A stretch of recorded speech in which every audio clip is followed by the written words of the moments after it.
नमस्कार मित्रों। आज हम कैबिनेट मिशन की मुख्य अनुशंसाओं के बारे में परिचर्चा करेंगे। What were the major recommendation of cabinet mission. Cabinet mission की मुख्य अनुशंसाएं क्या थी? कैबिनेट मिशन जो अंतिम रूप से भारतीयों को शांतिपूर्ण वार्तालाप के माध्यम से सत्ता सौंपने के उद्देश्य से भारत आया। कैबिनेट मिशन क्या था? What was the cabinet mission? तो सबसे पहले कैबिनेट मिशन के बारे में जानते हैं। जैसा कि पूर्व व्याख्यान में बताया गया कि ब्रिटेन में जुलाई 1945 में आम चुनाव हुए और इन आम चुनावों के परिणाम के रूप में विंस्टन चर्चिल के स्थान पर क्लीमेंट एटली, जो कि मजदूर दल के नेता हैं और जो डिप्टी प्राइम मिनिस्टर थे during the prime ministership of Winston Churchill की पूर्व सरकार में उप प्रधानमंत्री भी थे, because that was a coalition government. Attlee सरकार जो कि मजदूर दल की सरकार थी और निसंदेह वह भारतीय मांगों के प्रति सकारात्मक और सहानुभूतिपूर्ण रवैया रखती थी।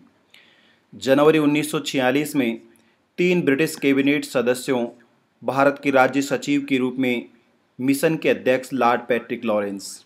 नई सरकार बनने के पश्चात भारत सचिव अमेरिकी स्थान पर क्लेमेंट एटली के द्वारा लॉर्ड पैट्रिक लॉरेंस को भारत का नया secretary of state for India and Burma और भारत के लिए नया भारत का राज्य सचिव घोषित किया गया।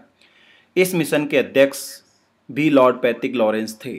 कैबिनेट मिशन ब्रिटिश संसद में ब्रिटिश कैबिनेट के 3 सदस्यों वाला एक मिशन था, जिसके 3 सदस्य कैबिनेट अथवा मंत्रिमंडल के 3 जो सदस्य थे, लॉर्ड पैट्रिक लॉरेंस, एवी अलेक्जेंडर और स्टेफोर्ड क्रिप्स, इन तीनों सदस्यों का सामूहिक जो मिशन था उसे कैबिनेट मिशन के नाम से जाना जाता है। इस मिशन के 2 सदस्य सर स्टेफोर्ड क्रिप्स और एवी अलेक्जेंडर थे तथा मिशन के अध्यक्ष लॉर्ड पैट्रिक लॉरेंस थे, जो कि तत्कालीन भारत के राज्य सचिव भी थे अथवा भारत मंत्री के नाम से जिनको जाना जाता था।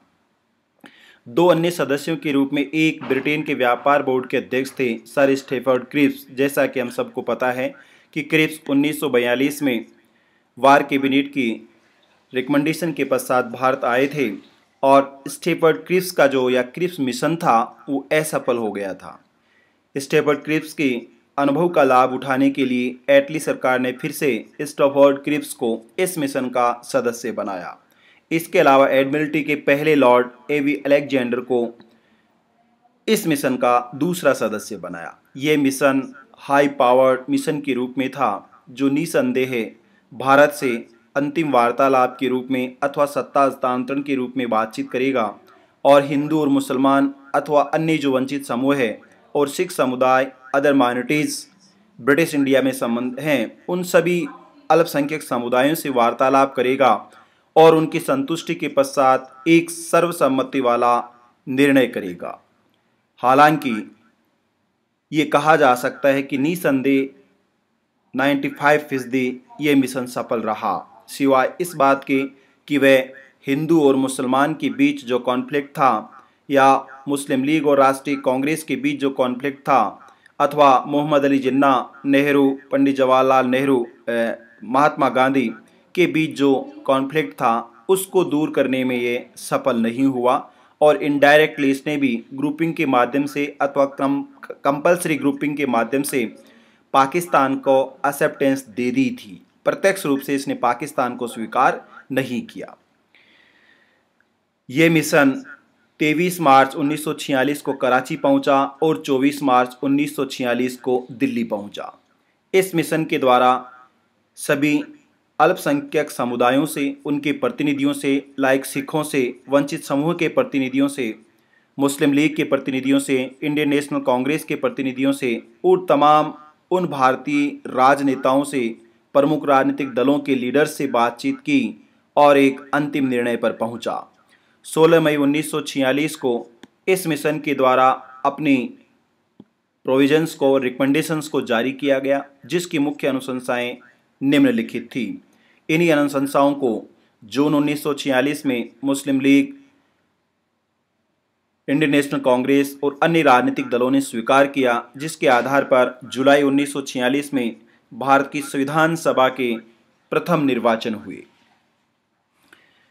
इस मिशन की पहली अनुशंसा थी पाकिस्तान की प्रत्यक्ष रूप से अस्वीकृति। एक पूर्ण पाकिस्तान की मांग को इसने अस्वीकार कर दिया। साफ साफ देखने से हमें ऐसा महसूस होता है। क्यों किया उसने ऐसा?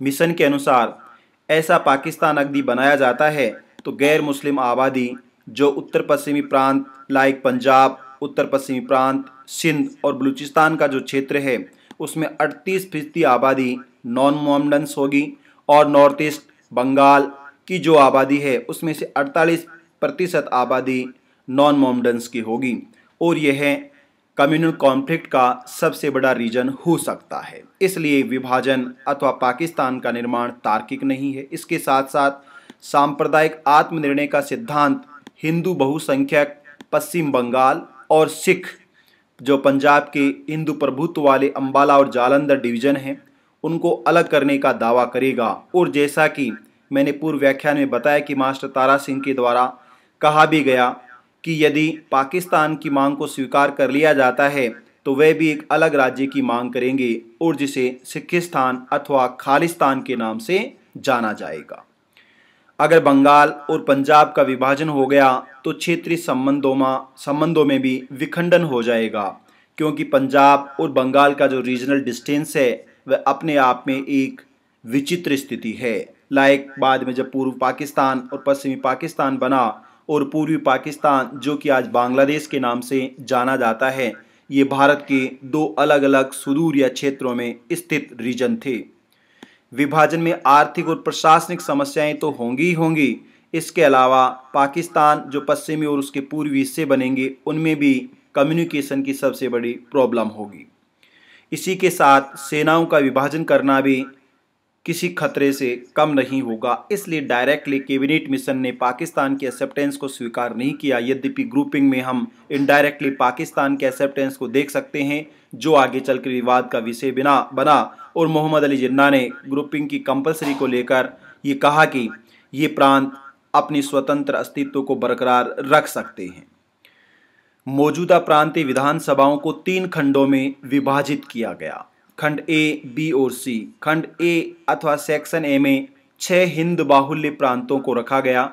इन प्रांतों में मद्रास 1, बम्बई 2, मध्य प्रांत 3, संयुक्त प्रांत 4, बिहार 5 और उड़ीसा 6 हिंदू बाहुल्य प्रांत थे।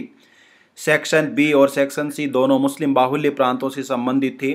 3 मुस्लिम बाहुल्य प्रांत सेक्शन बी में रखे गए जिसमें पंजाब, हालांकि नॉन मोमडन्स और सिख भी इसमें थे, उत्तर पश्चिमी सीमांत प्रांत और सिंध, लेकिन अधिकांश आबादी मोमडन्स की थी। ग्रुप सी में 2 मुस्लिम बाहुल्य प्रांतों को रखा गया, बंगाल और असम। इस तरह से इनकी ग्रुपिंग की गई। 3 तरह के ग्रुप्स अथवा सेक्शन बनाए गए। त्रिस्तरीय कार्यपालिका और विधायिका का सृजन किया गया, अर्थात प्रांतीय स्तर की कार्यपालिका और प्रांतीय स्तर की विधानसभा, खंड स्तर की कार्यपालिकाएं और खंड स्तर की विधानसभाएं तथा यूनियन लेवल संघ स्तर की कार्यपालिका और संघ स्तर की विधानसभा। भारतीय संविधान सभा प्रांतीय विधानसभाओं के द्वारा आनुपातिक प्रतिनिधित्व जिसमें 3 रीजनल ग्रुप होंगे, एक सामान्य मतदाता निर्वाचन क्षेत्र होंगे, दूसरे मुस्लिम निर्वाचन क्षेत्र होंगे और तीसरे सिख निर्वाचन क्षेत्र होंगे। अर्थात भारतीय संविधान सभा का जो निर्वाचन था वह जिन दिसंबर 1945 में केंद्रीय स्तर पर और प्रांतीय स्तर पर निर्वाचन हुआ था, उन निर्वाचनों के पश्चात जुलाई 1946 में कैबिनेट मिशन की अनुशंसाओं के आधार पर संविधान सभा के निर्वाचन हुए। 3 निर्वाचन क्षेत्र तय किए गए, सामान्य निर्वाचन क्षेत्र, मुस्लिम निर्वाचन क्षेत्र और सिख निर्वाचन क्षेत्र। संविधान सभा 389 सदस्यों वाली निकाय होगी जिसमें प्रांतीय विधानसभाओं से 292 प्रतिनिधि होंगे, 292, 11 ब्रिटिश भारत के प्रांतों से। तत्कालीन 4 मुख्य आयुक्त के क्षेत्रों से 4 प्रतिनिधि होंगे तथा लगभग 63 देशी रियासतों से 93 सदस्य प्रतिनिधि होंगे। 389 सदस्य 11 जो टोटल 11 ब्रिटिश भारत के प्रांत हैं, देशी रियासतें और 4 चीफ कमिश्नर के क्षेत्र जिनको आइडेंटिफाई किया गया, वहां से total 389 members in constitute assembly होंगे। 292 11 ब्रिटिश भारत के प्रांतों से, 4 मुख्य आयुक्तों के क्षेत्रों से और 93 सदस्य 563 देशी रियासतों से। देखिए, सभी देशी रियासतों को प्रतिनिधि भेजने का अधिकार नहीं दिया गया, इससे पहले भी नहीं दिया गया था। छोटी छोटी रियासतों को मिलाकर बहुत सी रियासतों को एक प्रतिनिधि भेजने का अधिकार था। इसलिए आप सोच रहे होंगे 563 देशी रियासतें और केवल 93 सदस्य। बहुत सी देशी रियासतों को, जो बड़ी देशी रियासतें थी, उनको प्रतिनिधि भेजने का अधिकार था। छोटी रियासतों को कोई भी अधिकार नहीं दिया गया। संविधान सभा की सीटों का निर्धारण इस आधार पर किया गया कि संविधान सभा का प्रत्येक प्रतिनिधि दल लगभग 10 लाख की जनसंख्या का प्रतिनिधित्व करेगा। 6 प्रांत जो निर्धारित किए गए थे, उन हिंदू बाहुल्य प्रांतों में 187 सीटें जहां टोटल निर्धारित की गई, उनमें से 167 सामान्य निर्वाचन क्षेत्रों के लिए, 20 सीटें मुस्लिमों के लिए आरक्षित की गई। ख समूह में जो 3 प्रांत शामिल थे, वहां कुल 35 सीटें थी, जिनमें से 9 सीटें सामान्य निर्वाचन क्षेत्रों के लिए और 22 सीटें मुस्लिम निर्वाचन क्षेत्रों के लिए, तथा पंजाब में, केवल पंजाब में 4 सीटें सिखों के लिए रिजर्व की गई। तीसरे समूह में, गए समूह में 2 प्रांत मुस्लिम बाहुल्य प्रांत थे, जहां बंगाल और असम। 70 सीटें निर्धारित थी, जिनमें से 34 सीटें 34 कॉन्स्टिट्यूशनल एरियाज अथवा कॉन्स्टिट्यूएंसी जनरल निर्वाचन क्षेत्र के रूप में और 36 मुस्लिम निर्वाचन क्षेत्रों के रूप में आवंटित की गई। कैबिनेट मिशन के द्वारा प्रस्तावित 389 सीटों में से 210 सामान्य निर्वाचन क्षेत्रों के रूप में, 78 टोटल मुस्लिम निर्वाचन क्षेत्रों के रूप में और 4 सिख निर्वाचन क्षेत्र के रूप में रिजर्व की गई। संविधान सभा में समूह ए, समूह बी और समूह सी सदस्यों को प्रांतों के लिए और यदि संभव हो तो समूह के लिए भी संविधान का फैसला करने का अधिकार दिया गया और अलग अलग मीटिंग करने का अधिकार दिया गया। पूरी संविधान सभा 3 खंड ए, बी और सी संघ संविधान बनाने के लिए एक साथ बैठेंगे। इसका मतलब यहाँ जो ग्रुपिंग की बात कही गई कि वो एक साथ तो बैठेंगे, वो एक संविधान सभा होगी, लेकिन ये ग्रुप के जो ग्रुप ऑफ स्टेट्स हैं वो अलग से भी अपनी मीटिंग करके संविधान का सर्जन कर सकते हैं। एक साझा केंद्र सरकार का निर्माण होगा, जिसमें रक्षा संबंध, संचार संबंध और विदेश मामलों को नियंत्रित किया जाएगा और एक संघीय ढांचे की भी परिकल्पना की गई। केंद्रीय विधायिका में सांप्रदायिक प्रश्नों का निर्णय इस आधार पर होगा कि उपस्थित और मतदान करने वाले उन समुदायों के साधारण बहुमत से निर्णय किया जाएगा। इसी के साथ प्रांतों को पूर्ण स्वायत्तता दी गई और अवशिष्ट शक्तियां भी प्रांतों में अंतर्निहित करने का निर्णय किया गया। रियासतें अब ब्रिटिश सरकार की सर्वोच्चता के अधीन नहीं होंगी, वे नवसर्जित उत्तरदायी सरकारों के अधीन हो सकती हैं यदि उनकी इच्छा हो, और यदि उनकी इच्छा नहीं है तो वो ब्रिटिश सरकार से सीधा समझौता कर सकते हैं, अर्थात देशी रियासतों को स्वतंत्रता का अधिकार भी दिया गया। पहले आम चुनावों के बाद एक प्रांत को एक समूह से बाहर आने के लिए स्वतंत्रता प्रदान की गई और वह 10 वर्षों के बाद एक प्रांत समूह या संघ संविधान पर पुनर्विचार के लिए कॉल करने के लिए स्वतंत्र होगा, अर्थात वह संविधान रखना चाहता है या नहीं रखना चाहता है। ये भी एक विवादास्पद प्रावधान कैबिनेट मिशन के अंतर्गत किया गया। इसी बीच संविधान सभा में से एक अंतरिम सरकार का गठन किया जाएगा, जो विद्यमान अधिनियमों के तहत भारत की शासन व्यवस्था का संचालन करेगी। कैबिनेट मिशन की अनुशंसाओं को 6 जून को मुस्लिम लीग के द्वारा और 24 जून को इंडियन नेशनल कांग्रेस के द्वारा दीर्घकालीन योजना के रूप में स्वीकार कर लिया गया और इस कैबिनेट मिशन योजना के आधार पर ही, इसकी रिकमेंडेशन के आधार पर ही भारतीय संविधान सभा के निर्वाचन हुए और कैबिनेट मिशन योजना आंशिक रूप से सफल हुई, सिर्फ इस मामले में कि वह भारत और पाकिस्तान की सांप्रदायिक समस्या का समाधान नहीं कर पाई। इसके अलावा कैबिनेट मिशन की अनुशंसाओं के आधार पर ही भारतीय संविधान सभा के चुनाव हुए और पार्शली अथवा आंशिक परिवर्तनों के पश्चात भारत की संविधान सभा ने लगभग 3 वर्ष की समय अवधि में भारत का संविधान बनाया, जो दुनिया का सबसे बड़ा लिखित और निर्मित संविधान है। अधिकांश प्रावधानों को सर्वसम्मति से निर्धारित किया गया। थैंक्स।